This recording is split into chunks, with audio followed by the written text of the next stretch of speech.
Hello, my name is Jose Gonzalez. I am a mixer and recording engineer out of Miami, Florida. I just started this YouTube channel. I uploaded a video last week. It was a song by an artist named Hilado Roca. Hilado is a pianist, singer-songwriter who does primarily timba and salsa. Last week's video, I just kind of was listening to a song that he gave me to remix. We just finished doing two songs, La Nochecita and another song that came out this past week called Baile con mi ex. You guys should check that out. I'll leave a description in the little bio here. But this song is called Havana a Miami. It's a song, like I said, he previously released, but he did not like the mix as much. So he gave me the song to go over, and we just kind of played with it a little bit, and I'll give you guys a quick listen to see what it is, and then we'll discuss a little bit about my approach to the music. We won't go into the vocals too much because we want to keep the video a little manageable, but again, this is La Habana a Miami, Hilado Roca, and here we go.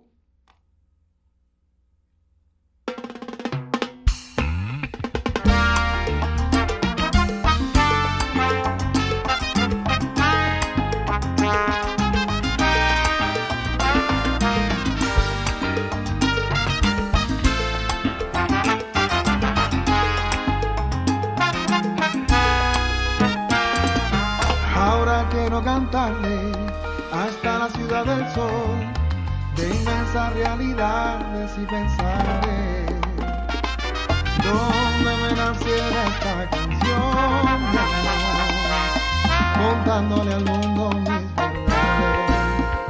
Yo me enamoré de su gente y sus lugares, su música, sus cantares, de su ambiente muy feliz.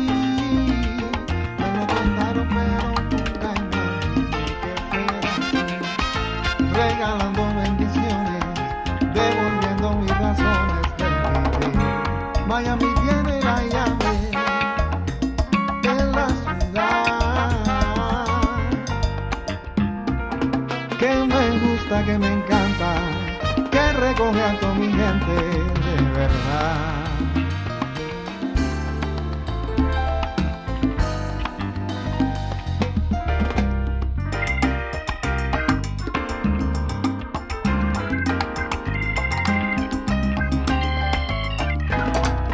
Dicen que yo tengo un poquito de Miami, un poquito de La Habana, traigo el sabor.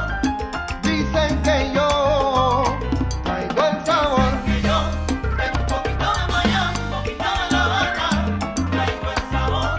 el chamaquito de La Habana, un tremendo guaguancó. Que yo tengo un poquito de Miami, un poquito de La Habana, Y mira cómo sale el sol, pa' mi gente de Miami, que vacilo. que yo tengo un poquito de Miami, un poquito de La Habana, Rumba, son con timba y guaguancó, lo que traigo yo. Oh, na, na, na.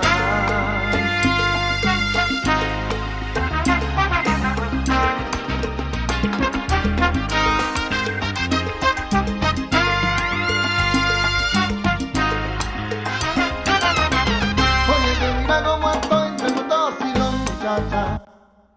Anyway, so that's a quick listen to the song. So just kind of want to go over the instrumentation. Basically, when I start a mix, I usually start with drums or percussion, depending if I'm mixing salsa timba or if I'm mixing a rock song or jazz, whatever it is. But in this song, obviously, we're percussion heavy, and usually when that happens in a timba or a salsa song, I like to start with the congas, because congas kind of have to march and kind of has the backbone of the song. So I'm gonna kind of talk about what we did and give you guys a quick listen to before and afters, and this is what we did. So the conga, what I felt was it was a little dark. We really wanted to get more presence out of it, so actually conga, which is again just a little dark.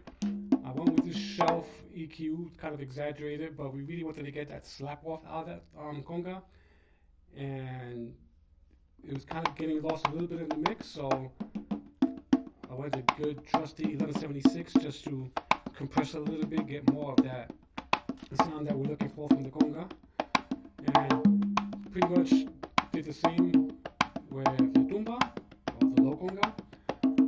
Just here we were just cutting a lot of mud and getting rid of the conga in the tumba so that when we mixing it, we can make different EQ and other choices based on the instrument itself. But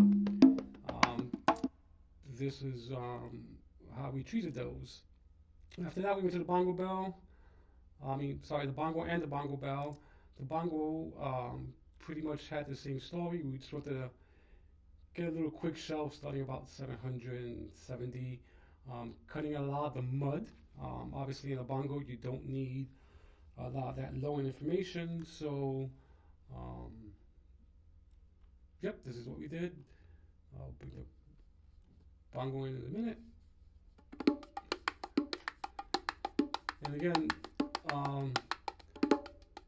not much was needed. We wanted to get a lot of that slapping that was going on out of it, which is why we have the 3 dB shelf EQ here, just so we can get the presence out of it. Like I said, when I first heard the song, I thought it was a little muddy, so we wanted to get a lot of presence out of these instruments.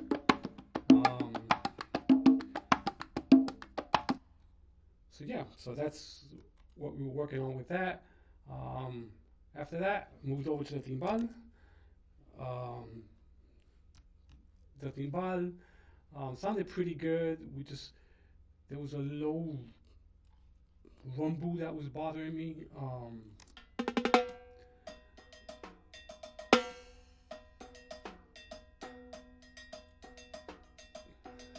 So it was this rumble here in the 130-ish range. So we just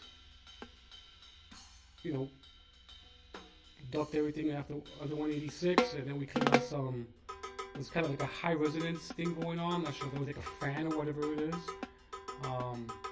Again, big fan of just showing things up a little bit. Get a little bit more presence out of that.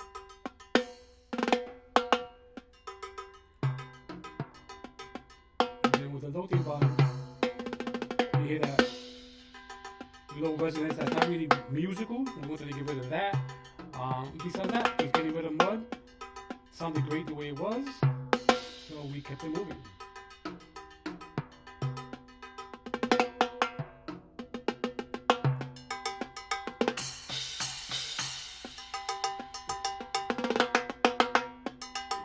Mambo bell. Pretty much the same thing. We just want to get rid of a lot of low end information.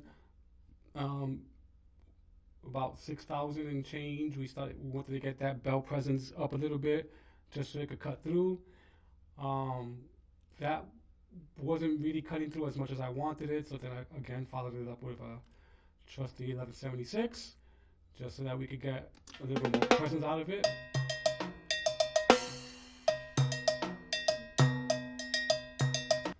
So that's what we did with that. We had a tom.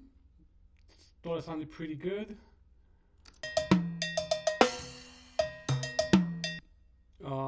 Wanted to get more punch out of it. Believe it or not, use the rack tom preset. If it works, it works. Then just so I could set a little bit better in the mix, we went with the Pro C2. Then that was pretty much it. It came with a kick drum.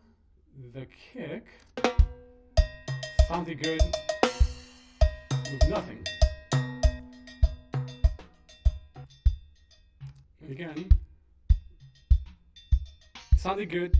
Didn't really need anything. Didn't feel I needed to EQ or anything else. So just kept it the way it came.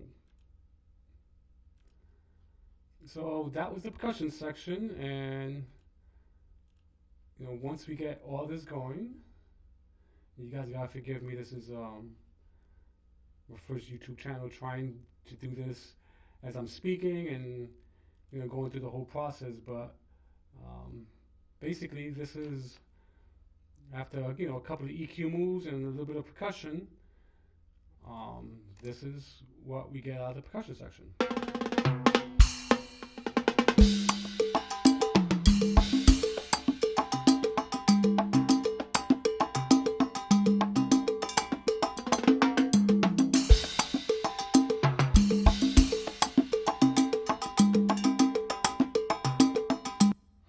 The only other thing I did with the percussion section is a little bit of reverb on the bus itself. I like bussing everything, and then using the reverb just on that bus just makes things a little easier. This way I don't have to use a bunch of different reverbs that's going to muddy the things up. So my Rev 1, which is a Pro R2 percussion studio, is my setting. That's what I use for my percussion. Again, just on the bus, kind of puts everything together, ties the instrumentation together, and keeps it nice. Just want to get a little bit of ambience. Nothing that I want to hear. Is more of a feel thing. So right after I'm done with the percussion, my next go-to is the bass. Just because percussion and bass kind of lays the foundation and the oomph of the song. So we went with this amazing bass player. And again, my only concern with him was that it was a little muddy. So we really wanted to get a lot of the presence of his plucking and all that amazing stuff that he's doing on the higher spectrum of the bass. So the first thing we did, we just wanted to brighten it up and control it a little bit. So good old Pro Q3. I followed it with the trusty LA3A by Waves, the crystallogy version, just to kind of even out the playing. And we'll listen to what that's doing. So again, once they get that plucking sound out of it, just want to even it out a little bit, not really doing much, just catching a couple of the peaks. Then the R bass, just to not lose that bottom presence, get a little bit nicer down.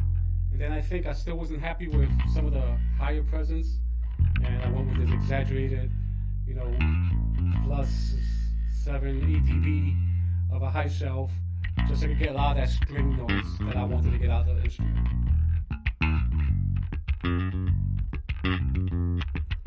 And that just, by that with the percussion,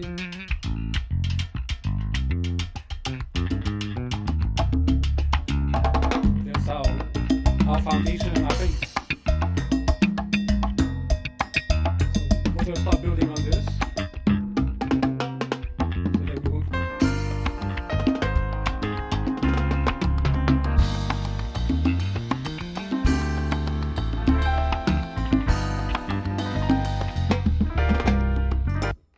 and the piano player is Hirato Roca, who's the singer, songwriter, and pianist for this. He arranged the song. He's an amazing young man, based out of Miami, originally from Cuba.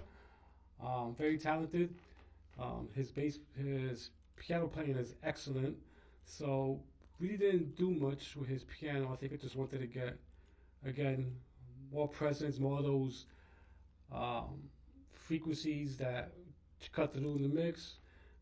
Again, with the high shelf, cutting a lot of this low information out.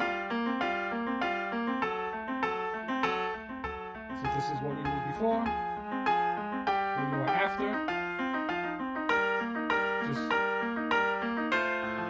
the EQ just cuts through the music a little bit better. Ahora quiero cantarle hasta la ciudad del sol, de inmensa realidades y pensaré. Kind of lose the piano there once I bypass it, but again, just trying to get these to cut through the mix. cut a lot of the low end so we don't get all this low end rumble from instruments that really don't need it, and we let the bass breathe. Couple of cellos, jazz guitars, and synths, and a couple of other piano-based stuff that Hirado did. And again, it was just EQs trying to get things up to par. So some kind of funny shells that I created. At the end of the day, I don't care what the EQs look like. My main concern is that they sound good. So that's what we are with those. I'll play a little bit of those so you guys can hear what they are. But these synths are not really doing much. They're kind of low. And again, just trying to get some of these frequencies up. Just so you can feel them a little bit more. Sometimes it's more of a feel thing than a hear thing. He does have some pretty cool stuff with the staccato here. And again, we're just trying to get presence out of them, cutting out this mud. So, yeah. A lot of this stuff, I really don't mix in solo much. I try to mix as much as I can while everything is on, so I'm not fooling myself from keeping it in solo. But I'm just soloing a lot of this stuff just so you guys could get an idea of what I was doing and why I was doing it. But if I want to hear it on the mix, Contándole al mundo mis verdades, yo me enamoré. That's pretty much it. Now, as far as the horn section goes, it's really two trumpets, two trombones. There is a trumpet solo, which is trumpet 3, and there's a trombone solo, which is trombone 3. But for the most part, I treat trumpets and bones pretty much how they came. I just bypass a lot of the lower information of these trumpets. No need for them. They just muddy up a mix.